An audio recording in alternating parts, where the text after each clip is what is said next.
Les Noirs sont-ils maudits? Une question qui révèle un piège plus profond. Mon Dieu, avant de commencer, permettez-moi d'adresser un remerciement sincère à tous ceux qui prennent le temps de commenter, de questionner, de contester ou de demander des éclaircissements. Contrairement à ce que certains imaginent, ce ne sont pas les compliments qui font progresser un homme, mais les questions pertinentes.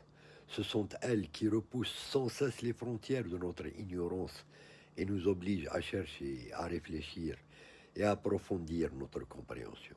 Alors merci à mes auditeurs, car à travers vos interrogations, vous me poussez constamment dans les profondeurs de ce que j'ignore encore. Alors, aujourd'hui, la question de notre frère. La question de notre frère, l'une de ces questions qui mérite une réponse sérieuse, honnête et approfondie. Elle a été formulée ainsi. Vraiment, j'ai aussi une question qui m'intrigue beaucoup. Je suis un musulman pratiquant et africain noir. Ma question est la suivante. En parlant des Noirs, est-ce que nous, les Noirs, nous ne sommes pas maudits par Dieu? Si on regarde tout ce qui se passe dans la vie actuelle et qu'on compare aux autres races existantes, j'essaye d'être fidèle à sa question. C'est toujours les Noirs qui sont derrière, qui sont toujours victimes de toutes sortes de choses. En parlant de la traite négrière et de tout ce qui s'est passé, et si on remonte encore plus loin parmi tous les prophètes et les messagers de Dieu, y en a-t-il même un qui était noir? De plus, même avant l'époque du prophète Mohammed sallallahu alayhi wa sallam, les Noirs étaient souvent réduits en esclavage et considérés comme inférieurs dans certaines sociétés. Vraiment, je n'arrive pas à comprendre, je vais être direct. Alors, et là, mon frère, je te demanderai de faire un peu de preuve d'indulgence vis-à-vis de moi. Donc, comme je viens de te le dire, je vais être direct. La première chose à comprendre est que cette question ne révèle pas une malédiction des Noirs, mais la réussite historique de siècles de propagande raciale. Car lorsqu'un homme finit par se demander si Dieu lui-même le méprise à cause de sa couleur, cela signifie que les oppresseurs ont réussi à coloniser quelque chose de plus profond que les terres. Ils ont colonisé les consciences. L'idée selon laquelle les Noirs seraient maudits par Dieu n'est pas une idée islamique.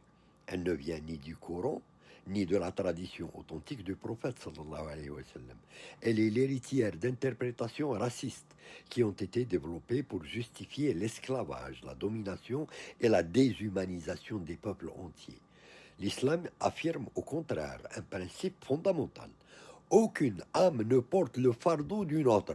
Dieu ne maudit pas des enfants pour des fautes qu'ils n'ont jamais commises. Il ne condamne pas des peuples entiers pour leur apparence physique. Si la couleur de peau était un signe de malédiction, alors il faudrait expliquer pourquoi Dieu l'a lui-même créé. Le Coran nous enseigne que la diversité des langues et des couleurs fait partie des signes divins, ce qui signifie que la couleur noire n'est pas une anomalie à justifier, mais une manifestation de la volonté créatrice d'Allah. Plus encore, lorsque le Coran établit le critère de valeur entre les êtres humains, il ne mentionne ni la race, ni l'ethnie, ni la langue, ni la richesse, ni la puissance militaire. Le seul critère est la piété. Aux yeux de Dieu, un homme noir pieux vaut infiniment plus qu'un homme blanc injuste et inversement. La couleur ne constitue ni un mérite ni une faute. Elle n'est qu'un attribut parmi d'autres. Lorsque le prophète prononce son célèbre, sallallahu alayhi wa sallam, lorsqu'il prononce son célèbre serment d'adieu, il détruit d'un seul coup toutes les prétentions raciales. Aucun blanc n'est supérieur à un noir. Aucun noir n'est supérieur à un blanc si ce n'est par la piété. Cette déclaration est révolutionnaire lorsqu'on la replace dans son contexte historique, car elle est prononcée dans un monde où les hiérarchies raciales étaient déjà profondément enracinées. Mais venons-en à une autre partie de la question. Y a-t-il eu des prophètes noirs. La vérité est que personne ne peut répondre catégoriquement non. Pourquoi? Parce que le Coran affirme clairement que Dieu a envoyé des messagers à chaque peuple et à chaque nation. Or, nous ne connaissons qu'une infime partie d'entre eux.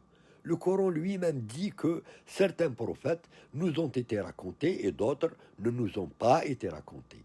Si l'Afrique a abrité des millions et des millions d'êtres humains pendant des millénaires, comment imaginer qu'Allah les aurait laissés sans guidance? Comment imaginer qu'un continent entier aurait été exclu de la miséricorde divine? Une telle idée serait contraire à la justice même de Dieu. Il est donc non seulement possible, mais extrêmement probable que des prophètes noirs aient existé, même si leurs noms ne nous ont pas été transmis. Quant aux figures connues, plusieurs traditions décrivent certains prophètes comme ayant une peau foncée ou brune. Le prophète Moussa alayhi salam est décrit dans des récits authentiques comme un homme à la peau sombre et robuste. Luqman, dont la sagesse est immortalisée dans le Coran, est décrit par de nombreux anciens comme étant un homme noir originaire de Nubie. Mais au fond, le problème n'est pas là, car même si aucun prophète noir n'avait été mentionné explicitement, cela ne changerait rien à la dignité des Noirs devant Dieu. Aucun peuple n'a besoin d'un prophète qui lui ressemble physiquement pour être honoré par son Seigneur. Sinon, les Chinois, les Japonais, les peuples d'Amérique ou d'Europe pourraient poser exactement la même question. La vraie erreur consiste à croire que la valeur dépend de la ressemblance physique. Or, Dieu juge les cœurs et les actes. Ensuite, il faut s'interroger sur l'idée selon laquelle les Noirs auraient toujours été dominés. Cette affirmation paraît vraie lorsqu'on regarde seulement les 2 ou 3 derniers siècles, mais l'histoire humaine est beaucoup plus vaste. Il y a eu une époque où des royaumes africains dominaient le commerce, la culture et la richesse mondiale. Il y a eu une époque où l'Europe était déchirée par les guerres, la famine et l'ignorance, tandis que les empires africains prospéraient. L'empire du Mali, l'empire de Songhai, l'empire de Kanem-Bornou, le royaume d'Aksum et bien d'autres furent des puissances respectées. Mansa Moussa demeure encore aujourd'hui l'un des hommes les plus riches que l'humanité ait connus. Si les Noirs étaient maudits, comment expliquer ces périodes de grandeur? Comment expliquer ces civilisations brillantes? La réalité est que les peuples connaissaient des cycles. Aucun peuple n'est éternellement au sommet et aucun peuple n'est éternellement au fond.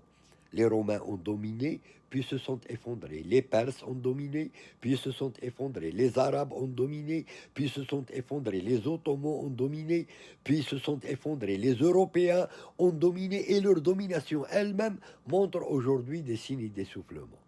Le Coran nous enseigne que les jours de victoire et de défaite alternent entre les peuples. Ce mouvement n'est pas racial, il est historique. Lorsque l'on observe la situation actuelle de nombreuses sociétés africaines, il faut regarder les causes réelles, les ravages de la traite négrière, les traumatismes de la colonisation, le pillage systématique des ressources, les frontières artificielles imposées de l'extérieur, les guerres entretenues par des intérêts économiques, mais aussi parfois les défaillances internes, la corruption, l'absence de vision et les erreurs de gouvernance. Tout cela relève des lois de l'histoire, non d'une malédiction divine. D'ailleurs, si la pauvreté était un signe de malédiction, alors les prophètes eux-mêmes auraient été maudits. Eux qui furent souvent persécutés, exilés, rejetés et combattus. Et si la richesse était un signe de faveur divine, alors le Pharaon aurait été le plus aimé de Dieu. Or, nous savons que ce n'est pas le cas. Dieu éprouve les uns par la pauvreté et les autres par l'abondance. Il éprouve les uns par la faiblesse et les autres par la puissance. La condition matérielle n'est jamais une preuve définitive de proximité ou d'éloignement de Dieu. La question que devrait se poser chaque croyant n'est donc pas pourquoi suis-je noir, mais plutôt que vais-je faire de la vie que Dieu m'a donnée?